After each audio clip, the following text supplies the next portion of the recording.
Hello friends, good morning. এই ব্লগটা কয়েকদিন আগে যাবৎ এক বৃষ্টির দিনে তো সকালবেলা 7টা নাগাদ ঘুম থেকে উঠেই আমি আর বাবা বেরিয়ে পড়েছি টোটো করে একটা যাওয়ার উদ্দেশ্যে। তো এখানে যে আমরা যাচ্ছিলাম ডেন্টাল ক্লিনিকে।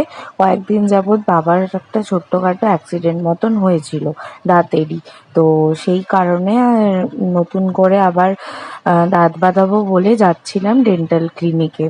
তো আমি আর বাবা সকাল সকাল বেরিয়ে পড়েছি আর পৌঁছেও গেলাম এখানে। এটা হচ্ছে বেলুড় মঠেরই নিজস্ব প্রাইভেট ডেন্টাল ক্লিনিক ওদের। তো খুব ভালো হয় তো শুনেছি, এবার প্রথমবার আসা। তো এরপরে আমরা ডক্টর দেখিয়ে তারপরে চলে গেলাম কচুরি কিনতে। তো খুব সেদিন বৃষ্টি ছিল আর এই দেখতেই পাচ্ছ বাবা ছাতা মাথায় দিয়ে। তো তারপরে কচুরি নিয়ে বসে পড়লাম, বাড়িতে এসেই খেয়েছিলাম। তো চলো ব্রেকফাস্টটা করে নিই। আজকে যেহেতু একটু বৃষ্টির দিন তাই জন্য আজকে দিদি ভাই এখানে খিচুড়ি করেছে আর তার সাথে পড়ে যাবে, তার সাথে এখানে কি আছে দেখি। এখানে বৌদি দিয়েছে কি ধোকা বলছি মোচা, আমি তো জানিও না। আর এখানে আলু ভাজা গোল গোল করে, আমার খুব ভালো লাগে, বেগুন ভাজা। আর আমি এখন পাঁপড়টা ভাজবো, পাঁপড়টা খুঁজে বেড়াচ্ছি কোথায় আছে। একে দিদি কোথায় আছে রে? তো চলো পাঁপড়টা ভেজে নিই, খাওয়ার সময় দেখা হবে। রান্না বান্না অবশ্য দিদিভাই করেছিল, সেদিন খুব জোর বৃষ্টি হয়েছিল আর বৃষ্টির দিনে খিচুড়ি না হলে না মনটা খুঁতখুত করে। তো খিচুড়ির সাথে একটু পাঁপড় ভাজাও ভালো লাগে খেতে। তো আমি এখানে পাঁপড়টা ভেজে নিচ্ছিলাম আর এই হচ্ছে আমাদের রেইনি ডে স্পেশাল লাঞ্চ। তো খিচুড়ি, বেগুন ভাজা, পাঁপড় ভাজা, আলু ভাজা, কি দারুণ লাগছে না প্লেটটা। এবার চলো খাওয়া দাওয়া করা যাক। আমার বোনের এত বাজে স্বভাব যে মানুষের এত থাকে না, ওর এত জামা কাপড় আছে, এই চারটে এই তিনটে লট পুরো, এইটা আমার আর এটা পরেই যাচ্ছে, আর এইটা আমার, এটা কিছুটা আমার কর্নারটা, মানে এত জামা কাপড় থাকতেও ও ভাবছে এখন কি পরে ও দিদির বাড়ি যাবে। হ্যাঁ, মানুষের না থাকতেও মানুষের অভাব হয় আর এর থাকতেও বলে আমার কিনবে। হ্যাঁ, পরে যা, কুর্তির সাথে জিন্স পরে যা।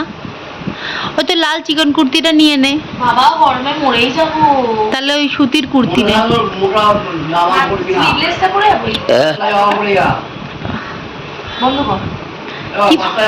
নে, দেখ কোনটা বার করবি। কেন বন্ধ করবো? তুমি আমার সবসময় ভিডিও বাজে বাজে তুলবে। ওই কেন ব্ল্যাক কালারের স্লিভলেসটা পর না, ওটা হেভি লাগে তোকে। হ্যাঁ, ওর সাথে জিন্সটা পরবি, ব্যাপক লাগবে। হ্যাঁ, তুই কেমন আর মানে মডার্ন নয় একদম, মানে কি বলবো, মানে হ্যাঁ ব্যাস এটাই বল। চল এবার রেস্ট নে, 2:20 হয়ে গেছে। এই দেখো আমরা এখন রেস্ট নেব। চলো আবার পরে কথা বলবে। তো খিচুড়ি টিচুড়ি খেয়ে এক ঘুম দিয়ে তারপরে এখন চটপট করে একটু রেডি হয়ে নিলাম। আর এই কুর্তিটা না আমার এত ভালো লাগে যে কি বলবো, তো বারে বারেই পরতে ইচ্ছে করে। তো একটা জায়গায় যাব, তো চলো কোথায় যাব সেটা আমার ব্লগে তোমরা দেখতে থাকো। তো আমি এখন রেডি হয়ে গেছি আর আমার একটা জায়গায় আজকে যাওয়ার কথা আছে। তো এখন সিম্পলি রেডি হয়েছি, একটা কুর্তি পরে নিয়েছি, জিন্স পরে নিয়েছি। তো এইভাবেই রেডি হয়ে গেছি সিম্পলভাবে। তো আজকে আমি যাচ্ছি হচ্ছে আমার দিদির বাড়ি। আর কেন যাচ্ছি, কিসের জন্য যাচ্ছি, আবারও যাচ্ছি যেখানে এর আগে গেছিলাম। তো কেন যাচ্ছি দিদির মেজদিবার বাড়ি, তো চলো দেখতে থাকো আর সঙ্গে থাকো। তো তাহলেই জানতে পারবে। তো ব্লগটা আমার সাথে তোমরাও দেখতে থাকো আর এনজয় করো। আর আমি শুধু যাচ্ছি না, আমার সাথে আরও দুজন যাচ্ছে, দিদিভাই যাচ্ছে না। ওকে বলেছিলাম, ওর প্রথমে মানে এখন না খুব মুড সুইং হয় আমার দিদির। ফার্স্টে বলে যে কোথাও ঘুরতে যাবো, তারপরে বলে না ইচ্ছা করছে না, এরকম একটা ব্যাপার। তো যাই হোক এই সময় একটু হয়, বলে নাকি যে এই সময় হয়। তো যাই হোক, তো চলো আমি বেরাই। তো সাথে থাকো আর ব্লগটা আমার সাথে এনজয় করো। তো এখন আমরা বেরিয়ে পড়লাম, আর দেখতেই পাচ্ছ বালি ব্রিজ দিয়েই যাচ্ছি। আর হাওয়াটা এত দিচ্ছিল, মারাত্মক লেভেলের ওয়েদারটা ছিল, খুব সুন্দর ছিল। আমি, বাবাই, দাদা তিনজনে মিলে স্কুটি করে চলে গেছিলাম দক্ষিণেশ্বরে দিদিভাইয়ের বাড়িতে। আর হঠাৎই একটা বিপজ্জনক ঘটনা ঘটে, তো কি কারণ সেটা তো তোমরা ব্লগের মাধ্যমে দেখো। বাড়ির সামনে তো তখন আমরা যাচ্ছি, তো ও তো দেখে খুব খুশি হয়ে যাবে যে আমরা এসেছি। এখানে দাদা গাড়িটা পার্ক করলো, আর টুবাইরাও এসেছে, ভালো মাও এসেছে নাকি, ওদের গাড়িটাও দেখতে পাচ্ছি। তো চলো ভেতরে যাই। তো এখন চলে এসেছি দিদিভাইয়ের বাড়িতে। আর কি কারণে এসেছি জানো? একটা মনটা খুব খারাপ, এই যে ওর মুখটা দেখাচ্ছি না, কারণ কি ওর দুদিন আগে অ্যাক্সিডেন্ট হয়েছে, আর খুবই বিপজ্জনক, মানে ভগবান না করে কোনো খারাপ পজিশন হয়ে গেছিল। তো সেখান থেকে যে ও প্রাণে বেঁচে এসেছে এটাই আমাদের কাছে অনেক।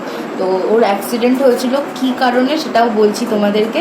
ও স্কুল থেকে বাড়ি ফিরছিল, তো সেখানে একটু শর্টে বলে দিচ্ছি, স্কুল থেকে বাড়ি ফিরছিল, তো সেখান থেকে আজকালকার টোটোগুলোতে একদম জঘন্য, পয়সার জন্য ওদের 6-5 জন করে বসায়, একটা ছোট্ট মেয়ে ওকে সামনে বসিয়ে দিয়েছে। আর ও স্কুল ব্যাগ মানে জানো কতটা ভারী, ওই সামনে স্কুল ব্যাগ নিয়ে বসেছে। আর এত রাস্তা খারাপ, আমাদের প্রশাসন খুব উন্নতি, তো তাই জন্য রাস্তা এত ভালো আমাদের, তো ওই জন্য ওখান থেকে উল্টে একদম পড়ে গিয়ে পুরো মাথা ফেটে এইখানটা 7টা স্টিচ পড়েছে, তার সাথে কিছু কিছু দাঁতও ভেঙে গেছে না, এই দেখো 7টা স্টিচ পড়েছে। এখন ব্যান্ডেজটা খুলে দিয়েছে, কারণ শোকানোর একটা ব্যাপার আছে। তো তো তারপরে দাঁতটাও একটু ইয়ে হয়েছে, থুতনিতে লেগেছে, পায়ে লেগেছে, খুব বাজে অবস্থা। আমার তো ছটপট করছিল, আমি কালকেই আসতাম, বাট ও ডাক্তার দেখানোর ব্যাপার ছিল তাই জন্য আসিনি। তো আজকে এসেছে, এই যে এইটা এসেছে। আর ওর কি মনের জোর, একটুখানি মেয়ের দেখো চুপচাপ বসে আমার সাথে গল্প করছে এখন। আমি ওরা তো পুরো লটকে থাকতাম। ওর কোনো এখন ওষুধের রিয়াকশনটা রয়েছে, যাই হোক। তো কিন্তু ওর কত মনের জোর তোমরা দেখো, আমাদের সাথে বসে গল্প করছে ও। খুব বাজে, আমার তো খুব খারাপ লেগেছে। আর টোটো দুধারে টোটোগুলো কিচ্ছু ছিল না, মানে সাইডে কিছুই ছিল। মাঝে মনে আছে টোটোগুলো উঠিয়ে দিচ্ছিল, এই কারণেই টোটোগুলো উঠিয়ে পেছনে টোটোওয়ালার পেছনে অনেক ফুল লোক ছিল, 4জন না 5জন মতো 4জন ছিল না, 4জন না 5জন মতন ছিল। আর সামনে টোটোওয়ালা ছিল, আর পাশে একটা লোক ছিল, বাট তারপরেও ওকে তুলেছে। ও এত হেলদি মানুষ, তাও ওকে তোলা হয়েছে। এইগুলোই বলার যে টোটোওয়ালারা এরকম না করে, যতটুকু সিট ততটুকু সিটেই নেওয়াটা উচিত, তাতে এরকম এই যে এর নেটফল কি হচ্ছে, এরকম অসুবিধা হচ্ছে, এর থেকেও বয়স্ক মানুষদেরও হতে পারে, এরকম ভাবে গাড়ির জন্য না করার যে জায়গা সেইটুকুনি পর্যন্ত ওর ছিল না। ও বলেছিল যে আমি আরো কিছু হতে পারে। টোটোওয়ালাটা ওকে বলছে যে চলো তুমি তো এই সামনে নামবে, নেবে যাবে। ও বাচ্চা মানুষ, ও সরল সিধা, ও উঠে গেছে। বাচ্চা মানুষ তাড়াতাড়ি বাড়ি পৌঁছে যাবে, যেমন আমরা ছোটবেলায় স্কুলে যেরকম করতাম যে তাড়াতাড়ি বাড়ি চলে যাব। তো তারপরে ও কোনো রকম ভাবে ওর 2-3 বার ওকে জোর করে ওঠানোর চেষ্টা করেছে, তখন ও বলেছে ঠিক আছে বাড়ি চলে যাবো, তাহলে 2 মিনিট এখান থেকে লাগবে। তো ও তখন উঠে গেছে। এবার উঠে একটু এগিয়েছে, 2 মিনিট এগিয়েছে, 2 মিনিট ও এগিয়েছে, তারপরেই এই ঘটনাটা ঘটে ওর সাথে। 2 মিনিট এগিয়ে, খুব খারাপ হয়েছে। আর টোটো দু সাইডে যেটা বললাম যে 2জন লোক ছিল, তাও ওকে তুলেছে। টোটোগুলো এত লোভী হয় না আজকালকার দিনে, মানে এদের এত টাকা দরকার যে তার রেজাল্টেই এবার ও তো কষ্ট পাচ্ছে, টাকাটা বড় কথা না, বাট ও তো কষ্ট পাচ্ছে।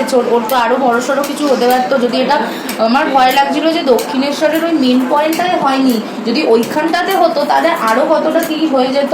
ঠাকুর রক্ষে করেছে যে ওই রকম হয়নি। তো যাই হোক, এরকম কেউ আর কোনো মানুষ এরকম টোটোতে উঠে সামনে বসবে না আর এরকম করবে না।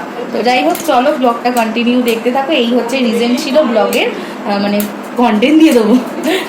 আর এই যে মহারানী এখন রেডি হচ্ছে, এই যে বড় মহারানী, ও বোনের ইয়েতে শুকিয়ে গেছে গো, মেয়েটা দেখো এখন রেডি হচ্ছে, ও শুকিয়ে গেছে। তো চলো দেখতে থাকো ব্লগটা সবাই। তো এখন আমি বাড়ি চলে এসেছি। এই যে দিদিও ঘুরতে কোথায় একটা গেছিল, কোথায় রঙ্গলি গেছিলাম। তো ওটা কি ঘুরতে যাওয়া হলো না, তাড়াহুড়ো করে ছেলেদের সাথে গেলে এই একটা হয়। এখন আমি বলছি যে একটু নিয়ে চল, নিয়ে যাচ্ছে না। বলছে গাড়িতে হাওয়া নেই, উল্টো দিকে বলছে যে কালো কালো লাগছে আমার তো। হ্যাঁ এই জন্য এই দিকটা দেখ, ঠিক আছে। কেমন রোগা রোগা লাগছে আমার মুখখানা। তুমি তো শিলিং ফিগার। কি দেবে, কি আনবো? Chowmein, biryani, roll. চলো এখন ড্রেসটা তাহলে? চেঞ্জ করে নি, তারপর কথা বলবো। তো দিদিভাইরাও যেহেতু বেরিয়েছিল, তো ওরাও আজকে রাত্রিরে ডিনারের জন্য নিয়ে চলে এসেছিল কাবাব আর রোল। আর আমার এটা খুব ভালোই লাগে খেতে, আমার ফেভারিট বলতে পারো।